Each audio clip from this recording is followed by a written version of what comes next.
Mallory, a pregnant artist, and Jessica, her sister, are watching a TV program on a spate of mysterious mass suicides in Europe and Russia. Mallory and Jessica also discuss Jessica's hesitancy to commit to motherhood. The sisters visit Dr. Lapham for a pregnancy checkup on Mallory. As the unknown epidemic reaches America, anarchy breaks out as you are leaving the hospital. Jessica crashes her car after noticing an ethereal presence. Jessica stumbles onto the street while entranced, where she is struck and murdered by a moving truck. Mallory flees with other fearful survivors as more individuals keep taking their own lives. When Mallory collapses, Lydia leaves her neighbor Greg's home to assist her. Lydia willingly enters a flaming car that explodes after gazing at an invisible creature. Mallory flees with other fearful survivors as more individuals keep taking their own lives. When Mallory collapses, Lydia leaves her neighbor Greg's home to assist her.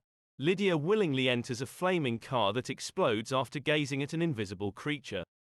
After 3 days, the report verifies that as long as people stay indoors and avoid staring at the creatures, they should be safe. Olympia, a widow who is pregnant, joins the survivors in Greg's home.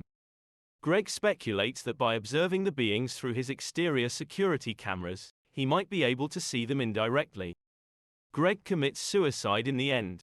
Mallory and Olympia discuss their pregnancies. Mallory unintentionally enters the bedroom where Lucy and Felix are having sex.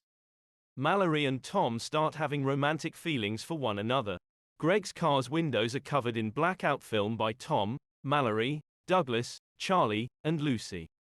Tom finds a path to the grocery shop Charlie worked at using the GPS and the car's proximity sensors. The group of 5 gathers materials. Tom and Mallory are becoming closer all the time. Mallory acquires 3 pet birds, which she quickly learns are capable of sensing the creatures. Mallory complains to leaving everyone behind at Greg's house and Douglas suggests that they stay in the store.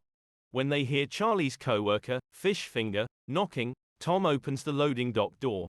Fishfinger begins to push his way into the shop with aggression as he becomes enthralled and rants that the others must observe the beings. Charlie gives his life in order to shut the door and save everyone. Douglas and Mallory have a private discussion.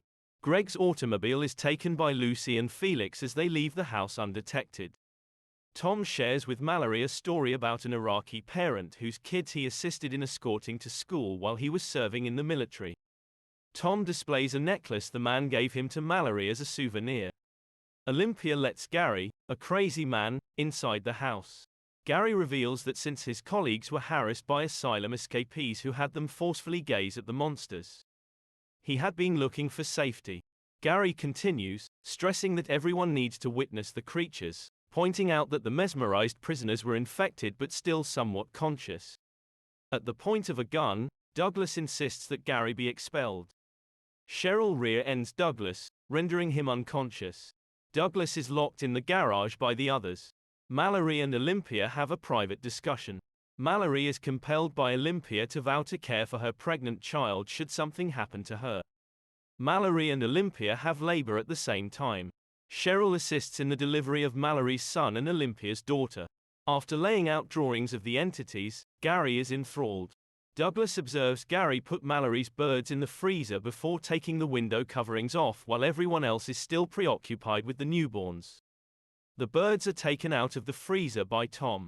Tom is knocked out cold by Gary. Douglas had to conceal his eyes when Gary unlocks the garage door. Gary ascends the stairs and raises the drapes. Before Olympia throws herself out a window, Mallory is able to grab the infant.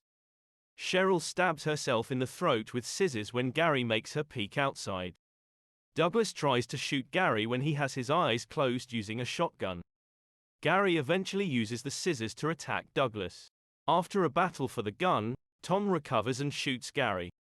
Tom assists Mallory in getting better by watching the kids, whom she refers to as boy and girl. Mallory teaches boy and girl how to survive while wearing blindfolds 5 years later. Mallory and Tom's relationship is still going strong. Rick radios to invite you to join his secure neighborhood. Rick advises against bringing kids because of the river's rapids, which are necessary to get there. Tom fabricates information about the kids and plots a route to the refuge over Mallory's objections to ever talking to Rick in the first place. Tom receives a reprimand from Mallory for telling the youngsters an upbeat tale about being outside. As he challenges Mallory to be a good mother, Tom responds that the kids need something to believe in. In preparation for their river journey, Tom, Mallory, boy, and girl raid another house for supplies. 5 scavengers harass the home. Mallory receives Tom's jewelry. To save Mallory and the kids, Tom manages to shoot all of the marauders, but when he is compelled to take off his blindfold, he contracts an illness and dies. Tom takes his own life. Mallory gives boy and girl strict instructions to always follow her orders and to never take off their blindfolds before they set off in their rowboat. Mallory carries a box with her birds. In the movie, 14 Hours on the River, Mallory and the kids come across a fascinated river guy who tries to make them take off their blindfolds. In the end, Mallory and the kids succeed in escaping. The rowboat loses its food and blankets after hitting a huge truck that is partially submerged in the river in the movie 24 Hours on the River. Mallory rows to shore to rob a structure of fresh supplies. When the girl hears Mallory fire her rifle at a thing, she also wanders ashore. Girl receives a reprimand from Mallory after she saves her from a beast assault. 38 Hours on the River. Mallory tells the kids that in order for her to get through the rapids, one of them would have to serve as a lookout. The young boy offers to take off his blindfold. Mallory says that she will select which of the kids will turn their heads. The rowboat pulls up to the rapids in 42 Hours on the River. Girl offers to be the watchful. Mallory determines that no one will be watching, so she will brave the rapids while wearing a blindfold. The rowboat capsizes. Everyone, even the birds in the box, lives, though. On land, they resume their adventure. Mallory trips and falls in a wooded area. Girl is told by voices to take off her blindfold. Mallory apologizes for her previous actions and vows to be a better mother, which helps her recover in time to save both of the kids. The group runs from unknown predators. Mallory and the kids find Rick's sanctuary, which turns out to be the Janet Tucker School for the Blind, by following the sounds of birds. Mallory releases her birds in an outdoor atrium that is covered.